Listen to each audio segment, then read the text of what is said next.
Are you struggling to lose weight and keep it off? Tired of wasting time and money on starvation diets that lead to more frustration and stress? If there was a weight loss solution that could actually work for you, would you try it? Then head to Golo.com. I'm Steve. I lost 138 pounds in 9 months on Golo. I'm Amber. I've lost 128 pounds with Golo Taking Release. If you're ready to take back control of your life, head to Golo.com now and see how Golo can work for you. That's Golo.com. My sleep is way better. My inflammation has gone way down. Golo saved my life. I was way overweight. That's what sent me down the path. I wanted to make sure and live for my kid. I have literally tried everything. I was on the verge of getting gastric bypass surgery, and I saw the Golo commercial, and it was the last thing I tried because it worked. Join over 2 million people who have found a better way to lose weight with Golo. Your healthier and happier life begins at Golo.com. That's Golo.com. Again, Golo.com. It is Ryan here, and I have a question for you. What do you do when you win? Like, are you a fist pumper, a woohooer, a hand clapper, a high fiver? I kind of like the high five, but if you want to hone in on those winning moves, check out Chumba Casino. At ChumbaCasino.com, choose from hundreds of social casino-style games for your chance to redeem serious cash prizes. There are new game releases weekly, plus free daily bonuses, so don't wait. Start having the most fun ever at ChumbaCasino.com. No purchase necessary. VGW. Void where prohibited by law. See terms and conditions. 18+. Welcome to the Foul Pole to Foul Pole podcast, brought to you by Black Diamond Softball and Fitness, presented by the Till Valhalla Project, where heroes live on forever. Hey, this is Tyler with Black Diamond Softball and Fitness, and welcome back to the Foul Pole to Foul Pole podcast. Got a big episode today for you. My buddy Doug Smith, back from my old school days, back in elementary school, middle school, and high school. We grew up together. We stayed connected throughout the years. We've both done our own thing, and then we've recently reconnected with my mother's passing, getting back home and seeing some folks and stuff. And I asked him if he would want to come on the podcast. And at first he was like, man, I'm not in the softball world. But we're not talking about softball today. We're talking about academics. Now, Doug he's been involved with schools and the administration for about 15 years now, whether it's teaching, being assistant principal. He's involved with youth. And you'll find out, academics are his thing and how important they are, not just, the 4 years of college, but setting yourself up for the future, trade schools, 2-year degrees, stuff like that. So I think this is a great time to bring him on and kind of talk a little bit about what our youth is going through and what he sees as an administrator on that other side, and what we can do as parents to kind of help our youth and honestly set them up for success instead of just going through the motions just like we do. So check it out. It reminds me of you ever watch the Justice League movie? Mm-hmm. So when Batman tells Flash, save one. Yeah. Like it's that, right? Like it's just, you can't get bogged down in all of the losses because there's a lot of losses. Yeah. Like I just went Monday to the hospital to visit a kid who I was telling my wife, like, he's right on the cusp of being one of the kids I would nominate for my end of the year award for 8th grade, because he's had such a change this year academically in his behavior in school. He's just done so good. But when he leaves school, he still has a different life. There's a different life in a different world he's in. And he was with buddies and they stole a car and they got in a wreck and he got thrown from the car. And there he is, crippled up in the hospital, getting x-rays and MRIs. And so it's like, I can't bog in that because I know what has happened, or, so it's a lot more losses than it's wins. Yeah. And you have to be okay with that sometimes. Yeah. We were talking before we just started recording this, and, 15 years in education. And I remember us growing up. Education has always been a priority for you. And I know that's what you're doing with these young minds is get educated, get involved with it, find something that you like about it and just let that grow. Is it gotten easier for you to connect with some or find different methods to connect with students, or are you still struggling every day to find that connection that will get home with these students? I think it's easier to pivot, right? Like it's easier to realize that that's not going to work with this kid or this isn't going to work with that kid, and finding the different ways. I think qualify as the cool teacher or the cool principal. I could still connect to them, but I also like value that. Like I make sure that even if I don't care about it, I know what the popular songs are or what the popular TikTok is. Because if you can drop a reference like that to some of them, then they're just like, what? You know what that is? Instead of being the get off my lawn guy. Yeah. I never want to grow it into that adult, at least not while I'm in school. Maybe one day when I retire, I can be the get off my lawn guy. Yeah. But, I say cutty to them sometimes. Yeah. And stupid stuff like that I feel like me and my wife call each other bae because I found out kids were saying that and I came home making it a joke, but now it's what we call each other. Yeah. So, it's just finding different ways. That's, we went to elementary school together, middle school, high school, and we connected to probably the same coaches and the same teachers and stuff like that. And we connected, and that's who, like, we can go back and say, hey, do you remember Miss So-and-so or Mr. So-and-so or Coach whatever? And then now those kids are able to do that with you. How does that make you feel that like you're having students that come back and recognize you, or, thank you, Mr. Smith, and soon to be, thank you, Dr. Smith, how does that hit you that they come back and you've impacted their life? Yeah. So a couple things with that, like you and me have a similar thing is we started off with dad was our coach. Right. And like, so your first coach, you were obviously already connected to, but it establishes like that feeling of like coaches or dads, they're mentors, they're people you look up to. Right. So like you said, I think of every coach and like I'm friends with all of them on Facebook, and like, there's still people I reach out to for advice on things. But then also like as a history major, which is, I studied in college, I learned about all these whatever historical figures, right, that we still talk about and people remember their name. And like for a while I went through this like very irrational, I don't want to be forgotten, like this fear of being forgotten. Yeah. And like that's part of what I feel like I don't like being in education. I don't have to worry about that. Like I know someday there's going to be a 50-year-old telling their grandkids about Mr. Smith. Like even if it's just one, I know somebody, it's going to mean something. Yeah. And a lot of times you don't even realize it.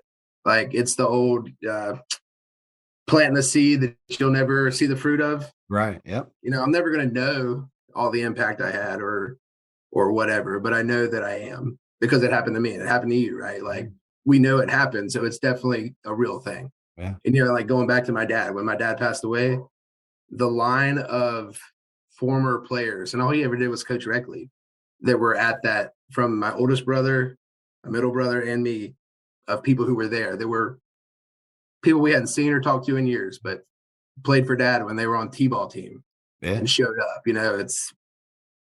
It's a powerful thing.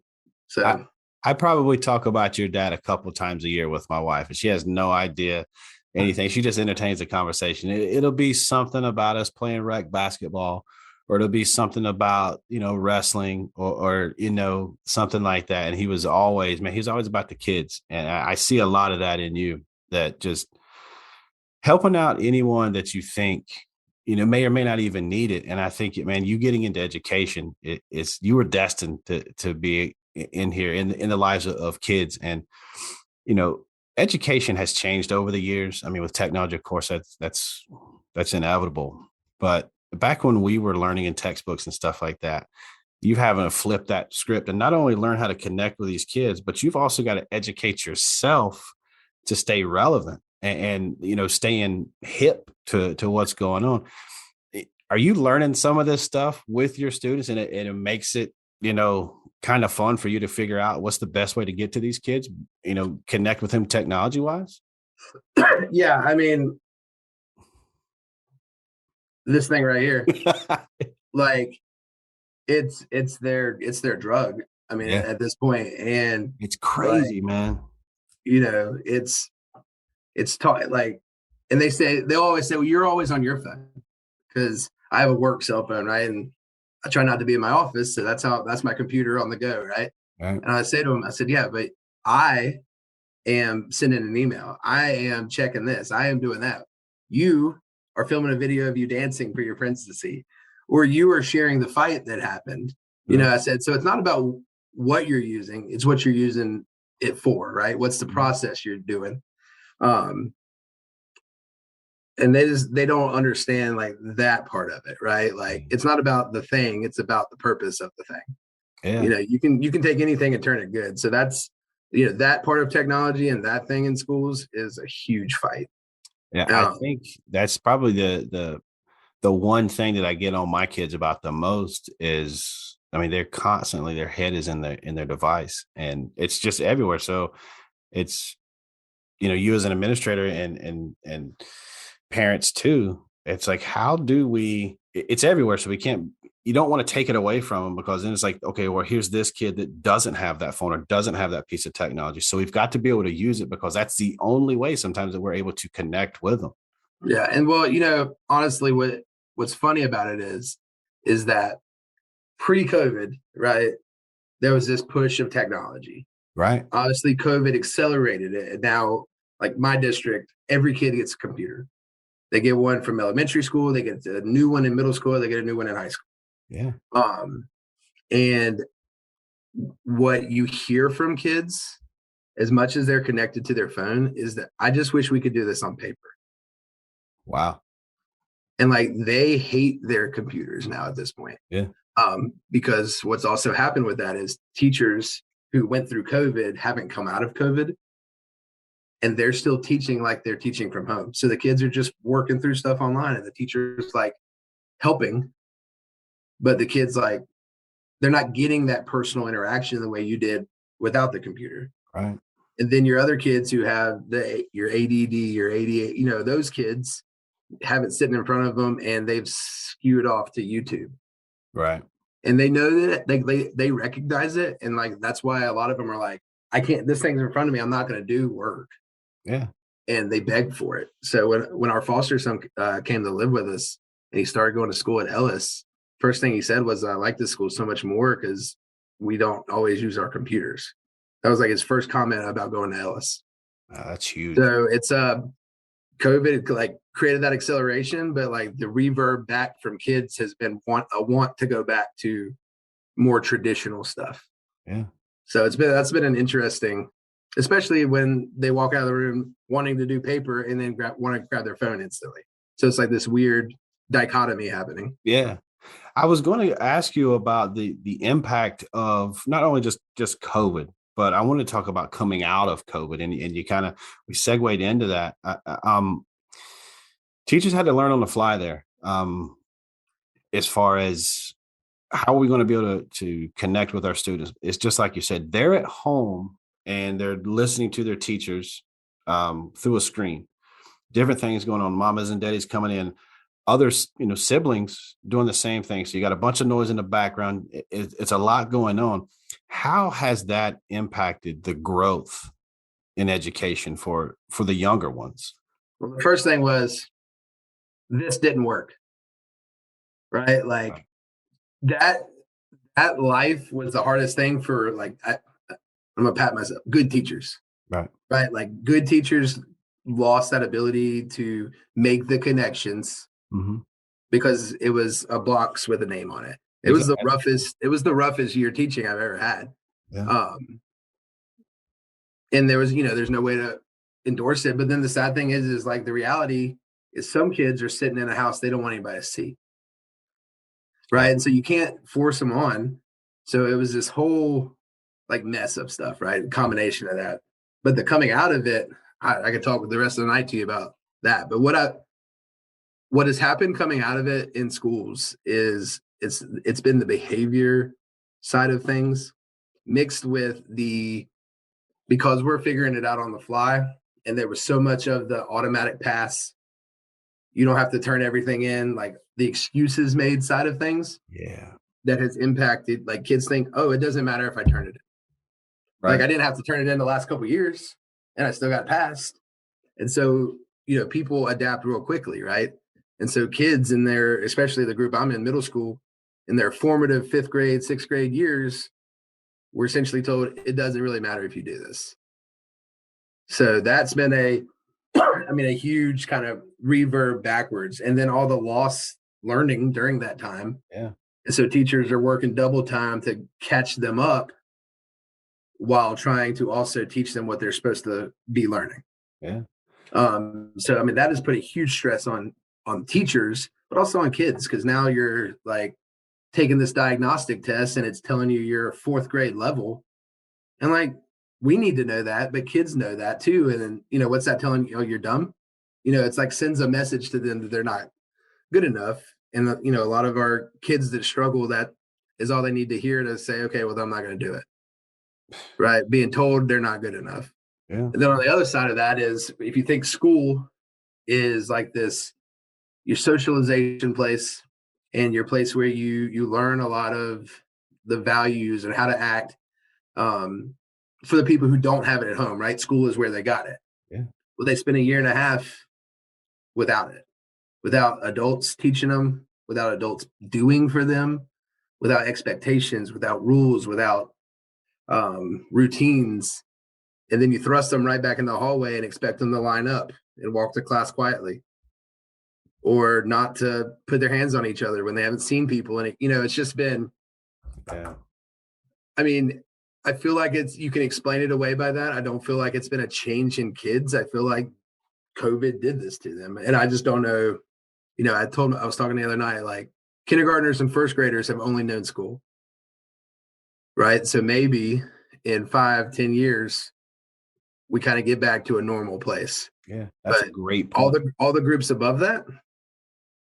Think about like us with masks, right? We got real quick, stand away from people, and we were adults, right? Put a mask on, don't go near people. It trained our brains real fast. Right. Imagine, and you think about kids in their development, they learned real quick a new way to act. Yeah. That's a solid point, man. My daughters, I've got one now that she's a freshman. I got one that's a 7th grader. If I could remember what Ruby's grade was, I think she's in 4th grade. So they went through it. They were normal school, normal routine. And all of a sudden, no school. We got to figure out COVID, and then I've come out of it. I'm lucky that one of them just is diligent and can work on her own, and she's going to learn, she's going to study, she's going to do it. The other two, not so much. And it's not that it's forced. It's just that they don't want to do it because they were never like in that classroom for like a few months or a year to where there wasn't pressure to complete it. So that pressure wasn't there. They were able to, hey, just make sure this gets done. And they're like the testing, it's like it's almost like everybody just skipped a year and that education didn't come with it. And I see it with my own too. And as an administrator, talk about that just a little bit, about like that missed year of education, to where there's probably a lot of them that didn't need to go on to the next grade, but you couldn't keep an entire school back. Yeah, we could just reset and say, everybody start again where you are.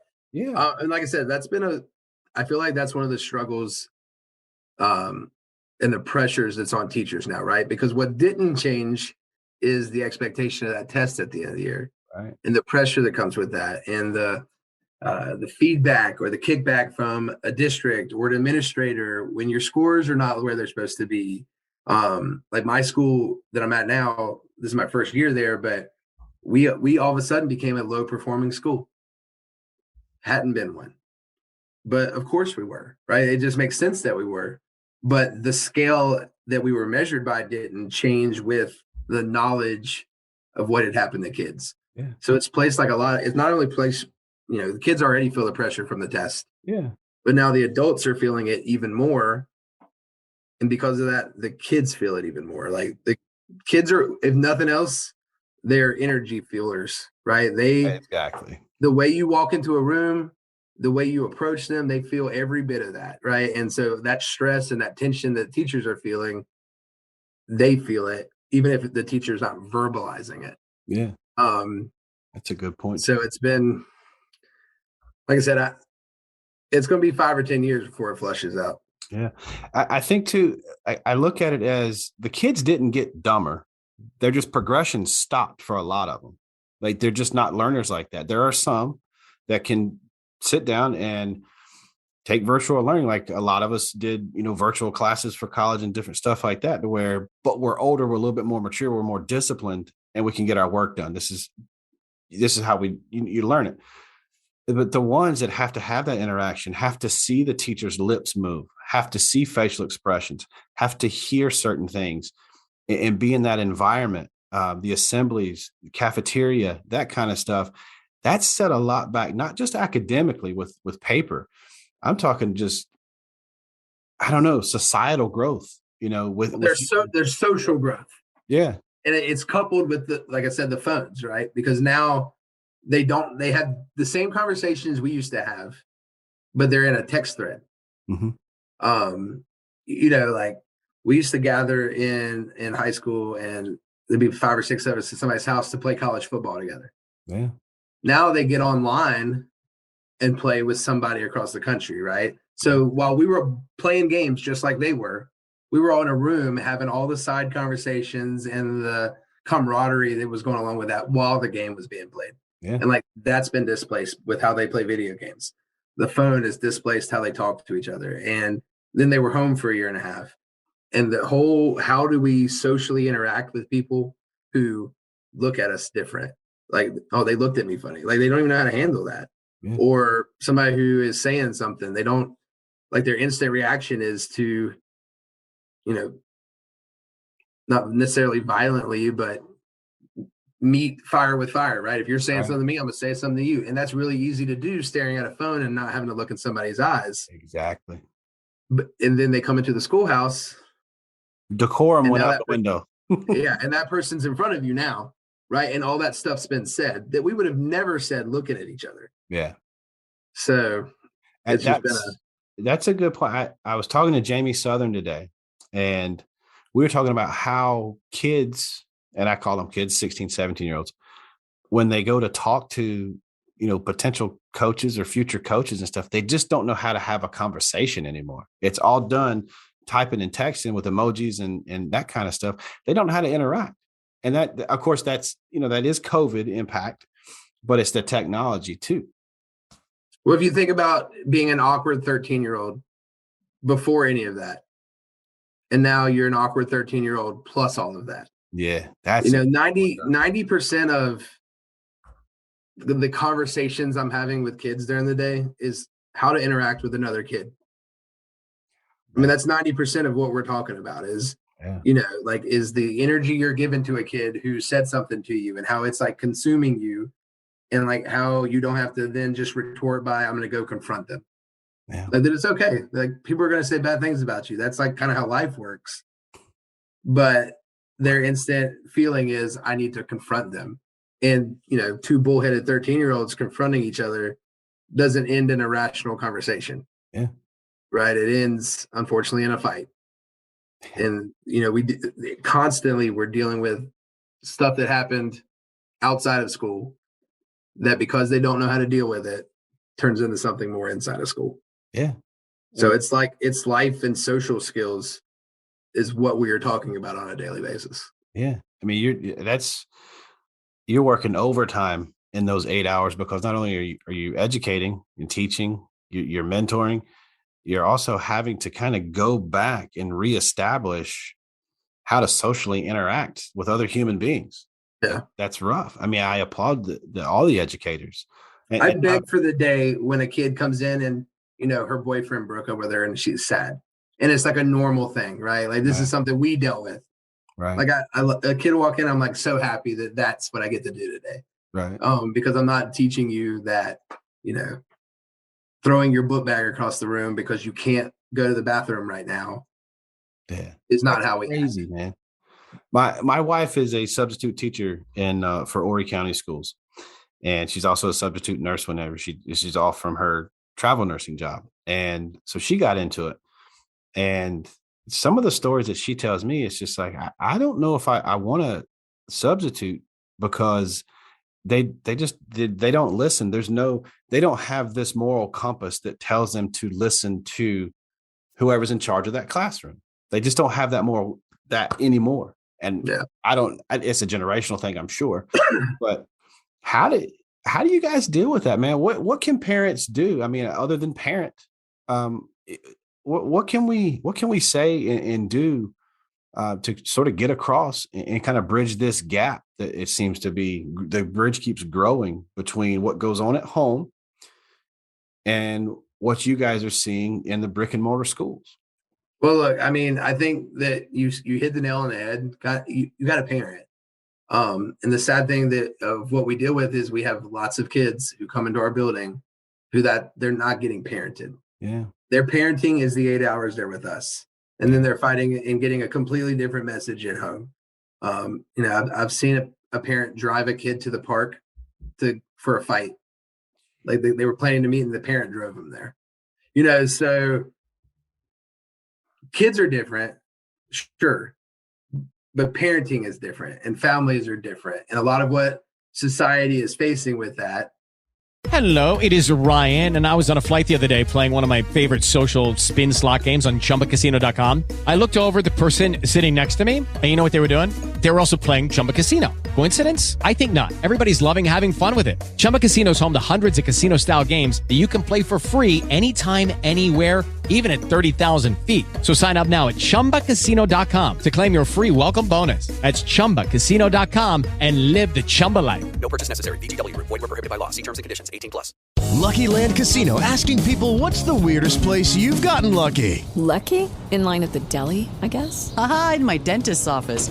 More than once, actually. Do I have to say? Yes, you do. In the car before my kids' PTA meeting. Really? Yes. Excuse me, what's the weirdest place you've gotten lucky? I never win and tell. Well, there you have it. You can get lucky anywhere, playing at LuckyLandSlots.com. Play for free right now. Are you feeling lucky? No purchase necessary. Void where prohibited by law. 18+. Terms and conditions apply. See website for details. Is different. They say like the schoolhouse has always been the place that all of society's problems converge. So every kind of racist tension that exists in society, every homelessness epidemic that exists, or food scarcity, or whatever it is, all of those things come into our building. Yeah. Because we have kids that live that life or kids that are experiencing that. And, like just today I got a kid a hoodie because he didn't have an umbrella and he walks to school. He's living at home. He knows he's walking to school. It's pouring down rain when we left this morning. No umbrella for him. And he was soaking wet when he got to school. That's a simple thing, but that's that kid's life, right? So now I expect him to walk in the building and just be a perfectly normal citizen who understands how to interact with people and not have a million things on his mind that are way more important than, whatever his social studies teacher is teaching him. So, I mean, that's the battle. And like you said about like what your wife said, right or wrong, kids today don't instantly look at an adult and say, I should respect that person. Right. Like kids demand to have respect earned. And that's, like I said, I think that's more of a generational, and that's something that adults have a hard time grasping, that I can't go in on this kid and expect them to be like, okay, that's the adult. Yeah. Whereas when we were young, like I was cussed out by a coach and I didn't cuss them back because they were doing that. I understood this is the adult. Yeah. That's how we lived, but they don't live that anymore. And so like our adults in the building struggle with this concept of a two-way respect street with the kids. Yeah. And then when a kid explodes, it's hard to be upset with the kid sometimes. Yeah. Like adult behaviors impact kid behaviors more than anything else. Yeah. And so if those adult behaviors aren't good at home, you get those scenarios. But when adult behaviors aren't good from the teachers, they create a lot of problems that they deal with as well. Yeah. And it goes back to TikTok and YouTube and all this stuff. I mean, kids are getting exposed to older stuff than we were. I mean, these 10, 11, and 12-year-olds are getting exposed to things that we weren't getting exposed to until we were like 15 or 16. And that's that's just in one generation from what you and I were getting exposed. I mean, we're both, not too far from 40. I've got 15, 13, and 9-year-olds, and they're getting exposed to things that I just like, what? Well, I very vividly remember it being a big deal when someone kissed somebody in middle school. Yeah. Like that was the talk, right? Like, oh my God. Or they were holding hands walking down the hallway. And like that was the drama. Yeah. Whereas I've had pregnant middle school students. Yeah. Like this is exactly what you're saying, right? Everything's just bumped up. Where we maybe saw a pregnant girl in high school once, now it's middle school, and everything that was happening in middle school. I mean, kids are vaping in elementary schools. Yeah, it's all just bumped up. The progression is up, but it's like you said, they can access it in any way, shape, form, or fashion that they want to, and it becomes a norm. Yeah. Last year there was this, I'm going to forget the name of it, the bad licks or whatever that was on TikTok, but it was like kids going to schools to do bad things. Yep. And like they would kick the paper towel dispenser off the wall. Just our schools were doing that too because it spread like wildfire. And then they were stealing bathroom stall doors, or they were, stuffing toilet and flushing. Whatever they were doing on that TikTok trend, started happening we would get emails like, hey, this is the new trend. Yep. Be on the lookout. Because everything, that's the other thing, right? Is it spreads instant. It's instantaneous now. You're right. My kids, they bring home the TikTok stuff, and they tell me about what's going on. And I've opened up that dialogue with them to where I haven't like specifically pointed out things that, hey, you're going to tell me this, you're going to tell me this. It's they understand that I'm not going to yell at you just to yell at you. You know what I mean? Like we have these conversations. Of course, there is stuff that they keep from me and they hide from me because they're that age and they're not going to tell their daddy everything. But they also have enough respect for me they know when something's wrong. And I cherish that, knowing that I've taught them up until this point. Now, who knows what happens with them down the road, but up until this point, they understand, man, if they come at me and it's honest, they may take some butt chewing or something like that, but we want to work through it together. And I think that's why I'm doing okay with that, but it doesn't happen everywhere. And there's parents that, single parent homes that they're having to work 3 jobs because of the economy. They can't be home. They're doing the best they can. And just for a kid to show up to school, maybe not have their homework done or whatever, but just it's a feat for them just to walk through the doors. And that's where we're at now. I mean, it's the economy's impacted everything. And of course it's in the schools. And then you guys have the teacher shortages. There's the funding for different programs. There's needs for y'all.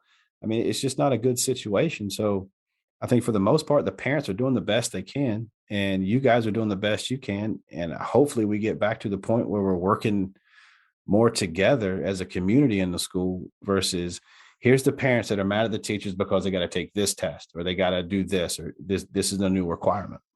Well, that's it. It's not a concert between school, family, community anymore. Right. And without all three of those things working in sync with each other, nothing's going to improve. Yeah. You got to have everybody on the same page, everybody committed to the same, basic principles and basic goal. Yeah. And then the messaging and, it's essentially propaganda, but like when kids are hearing it everywhere they go, this is how I do things. This is how I act. This is what's important. Then they adapt to that as well. Yeah. Like kids are creatures of habit, and they're creatures of their environment. Yeah.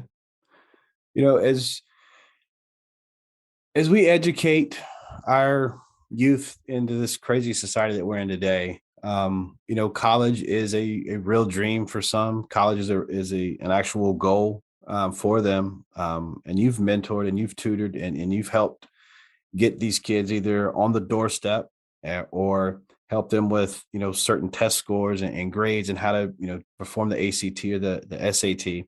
And I've talked quite a bit lately about recruiting, and I wanted to get your opinion on students helping themselves prepare for that next level, because that college workload is tough.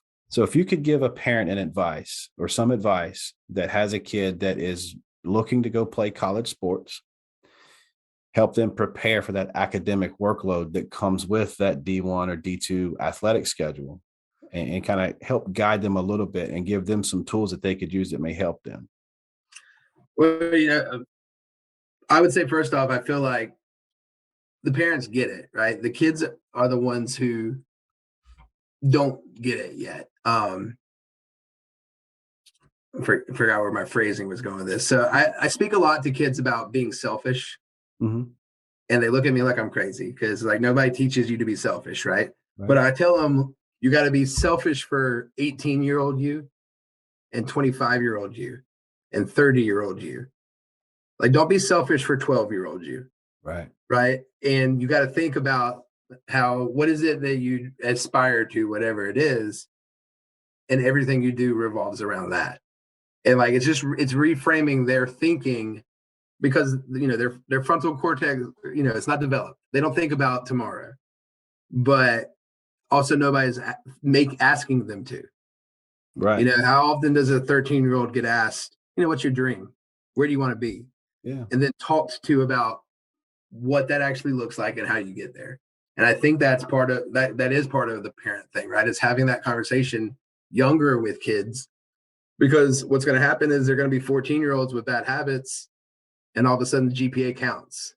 Yep. And they put themselves in a big hole. And I coached for 8 years in school, was still, involved with sports, even when I wasn't coaching, and still teaching. And I had multiple kids. I've had college coaches roll up, pull grades, and roll out. Yep. And that's the first thing they do, because nothing else matters at that point. I can't get you into school. It doesn't matter if you can throw a football 100 yards or, whatever it is. So, but they don't think about that. Like, that's not even on a kid's radar. Yep. Because nobody has that conversation with them. Yeah. I thought about, and I talked about with my parents, my future a lot when I was young, and it put that in, and I understood, okay, like, there's a time for fun, and I got in trouble and I did things in school, but when I was in school, I knew that was what that was for, what the work was meant in that moment. And I think that's where a lot of families don't know, right? They're not educated on, when can I take an SAT? When can I start doing that? Well, you can start taking SATs as a sophomore. So why not? Because, you can retake an SAT, and nobody cares about what the score was. It's just the highest. Yeah. So if I take it one time and make a terrible score in math, but a great score in English, I can take it 3 more times to pull my math score up. There's nowadays with online stuff, the amount of resources and tutoring that you can get without having to go anywhere or keep a schedule. I don't even know if you know this, but I went to law school for a little bit, sidebarred away from what I thought was going to be my goal, but I took LSAT prep courses, like to prepare me to take the test. They have that for SATs. They have that for PSATs. They have that for ACT. So you got to set realistic expectations of what that actually looks like. Yeah. I have a kid who right now is failing a couple courses at my school, but he always talks about wanting to be a doctor. That's all he wants to do. And I asked him how many F's he thinks his doctors had in school. He's just like, I said, well, let me put it this way. I said, somebody's about to operate on you. Do you want the guy who made F's or the guy who made A's? Right. And he's like, okay, and they it makes sense to him, right? But nobody's put that out there to that kid before. Yeah. That it doesn't just happen. You don't just show up and get accepted into whatever program it is you want to do. Yeah. There's so much education out there too, when we're talking NAIA, JUCO, D3, D2, D1. There's so much education out there, and every level is different as far as acceptance, what you have to do, their requirements. And then on top of that, every school is different. So I think, I try to tell the kids it's, make your list of schools, but also make sure they have the programs that you want to go into. I mean, you may not don't make a decision right now about your career, but what interests you, and kind of find out more information about that school while you're finding out more information about that program. Yeah. I mean, I went to NC State as a freshman because I went to NC State, not because I cared at all about what program they had. Right. I didn't think about that at the time. Right. I just assumed going to college was fine. Mm-hmm. And like for the most people, if you just want to kind of live at par level and just have a normal good life, most college degrees are fine. Yeah. I mean, I'm a big advocate for, and like, obviously if you are wanting to play sports to the next level, this isn't always a choice, but we're not talking to our kids enough about what community college is. Yeah. Like there's going to be electricians who went to community college making more money than I make with a doctorate degree as a middle school principal. And nobody's talking to them about those opportunities and that kind of life either. Those 2-year trade schools, man, they come out making bank, and then they don't have the student loan debt that we do. I heard somewhere that like 75% of the country's electricians are over the age of 50. Dude, it wouldn't surprise me. And so it's like, man, nobody's talking to kids about it. So it's like this weird, as an educator, I have this weird like college, but then I'm also like, 4-year college isn't the only for everybody. option.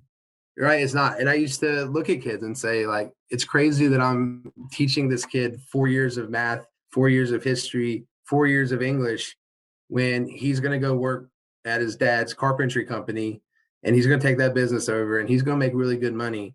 But nobody's ever talked to him about payroll.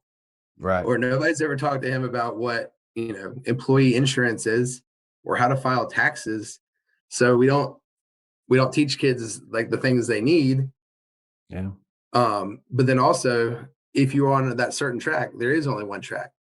So like if I'm going to 4-year college, there's one way to go. Yep. Right. I've got to take XYZ. I've got to make XYZ scores on this test. And that is what it is. Like there's no alternative means to get there. Short of going into community college, and then figuring it out then, right? Maybe you figure it out late, you get an associate's degree and then you transfer in. But if I'm trying to, go play sports, there's one path. Yeah. And I think we put a bunch of pressure a very clear on these path kids with that. Yeah.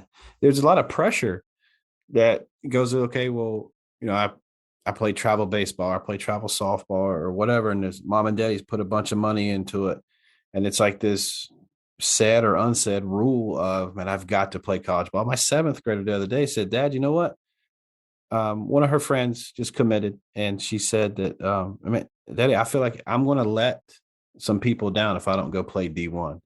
And I'm thinking, man, my 7th grader is talking about this. This is crazy. And she knows I talk to a bunch of people and she hears the conversation. She listens to the podcast and she still knows. And I have the conversation with her of this is your journey. You don't have to play D1. I don't care what you do in life as long as you're happy and you're an active part of society. Don't go play D1 or try to set this goal out there because that may not be your path. That may not be, your journey, your destiny. I would love for her to go do what she wants to do and then come back and keep this Black Diamond Softball and Fitness running for me or this Foul Pole to Foul Pole podcast running for me. Like we need to let these kids, understand that there's not just like one way that this is the only way to be successful. Like be you and show them that there's different avenues. Well, here's the thing too. Like, I don't have to play sports to go to college for free.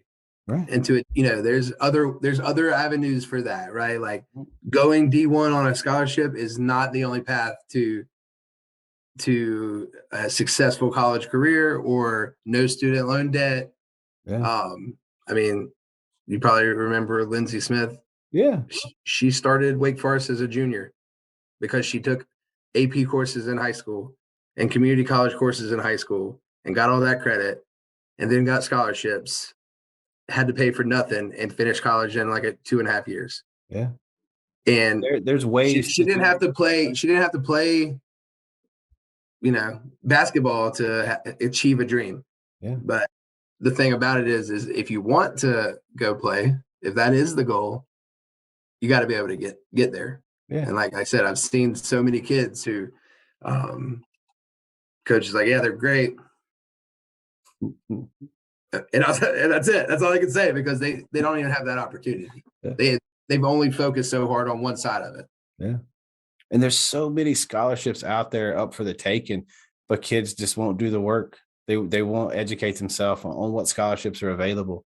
And we had to go to the guidance office and like get a piece of paper and fill out 100 applications for one for each scholarship. Yeah. And now there's literally websites that one application fills out all the scholarships. Yeah. So it's the accessing those opportunities. Like, I literally remember having just stacks of college applications and scholarship booklets that I had to fill out one by one. And I had to write my name and address and phone number and social security number 1,000 times. Yeah. But now it's like boom, boom, boom, done. And it takes little to no effort. You know, like it used to. These kids, I'm in the softball realm, and kids don't understand that softball is an equivalency sport. So they have D1 has 12 scholarships. You might have one or two that get a full ride. So now you're down to 10. You've still got 20 some on the roster. So now we're splitting those 10 scholarships. People are getting 55, 45, 80, whatever. That academic money, you could, if most schools are going to allow you to stack it. That academic money pays for stuff, man. Yeah. It behooves you to do the research, like you're saying. It's so easy now to not necessarily get the scholarship, but to understand about grants and what scholarships you can apply for. You know, some of them are easy as community service, or there's a lot of different ways to get it. And people, you know, it's crazy too. People don't understand what FAFSA is. They have no idea. I mean, never heard of it. Yeah. Or, I remember there was in Davie County, there was like a scholarship if you lived on a farm that had at least 3 chickens or something crazy like that, right? There's absurd scholarships out there that people have for like a special niche. And like, you know, to go back to like the equivalency of like softball. So when I left NC State, I went to Greensboro College to play football. Well, that's D3. There's no scholarships. Yeah. It cost me less money to go to Greensboro College, a private school, for 3 years than NC State for 1. Yeah. Because I sought scholarships and I got scholarships and I got it academically paid for my ability to athletically play. Yeah.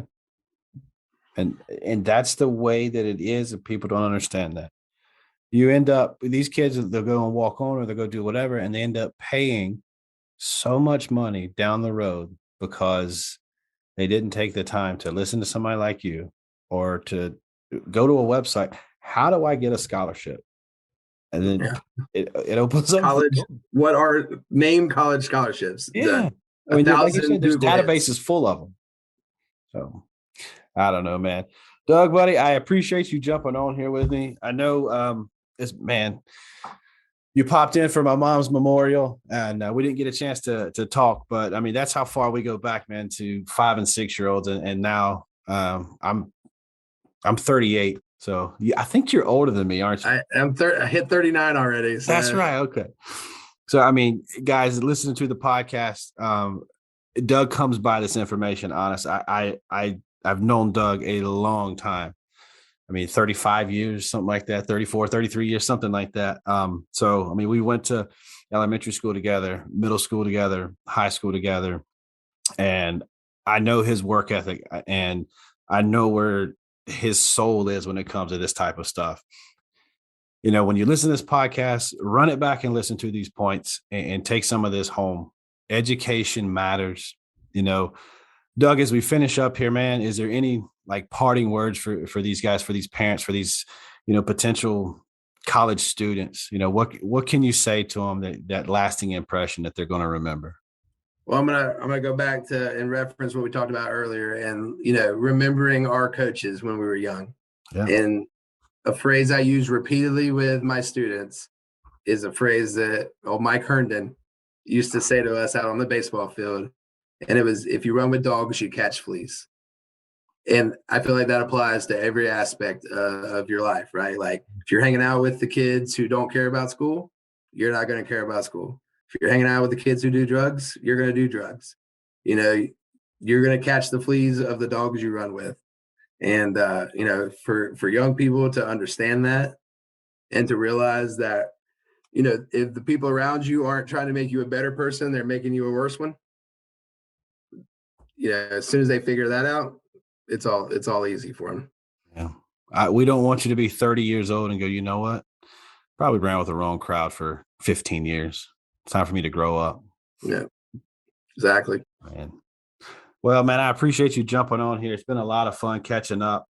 I'd love to have you back on at some time whenever we got something to talk about. And, this kind of stuff, man, it hits home for me because I want these students and I want these parents to understand how important education is. So I think you drove that home for me, man. I appreciate you. All right, so that's a wrap on this episode. Big shout out to my buddy Doug for joining me today. 15 years in education, whether it be a teacher or a vice principal. He's been through a lot. He's seen a lot. He's helped a lot of kids. So I wanted to bring him in and kind of give a little bit of perspective to some parents about what administrators go through and what they see. Because let's face it, parents, we can't be there all the time. And these guys are. The administrators there at the school. And we go back to a couple of years ago with COVID, where they're sitting behind a screen, not having that interaction. And then all of a sudden they're thrown back into, going to brick and mortar schools. There's a lot of stuff that changed. And now they're having to adapt and change back to, those social interactions. And it's put a lot of pressure on a lot of families. Think about the students, the mental side of it. We talk a lot about getting recruited and playing Division I or Division II ball and JUCO and NAIA. But, man, let's face it. A lot of these students don't understand that the academic side of stuff will affect them forever. So you got to have the grades to play. You can't be, barely passing your classes and think you're going to go excel in college. It's just not going to happen. So big shout out to Doug for joining me today and kind of shedding some light on that kind of stuff and what our students are going through at school. So if you like this type of content, man, please share this with a friend. And when you do, you tell them you love them.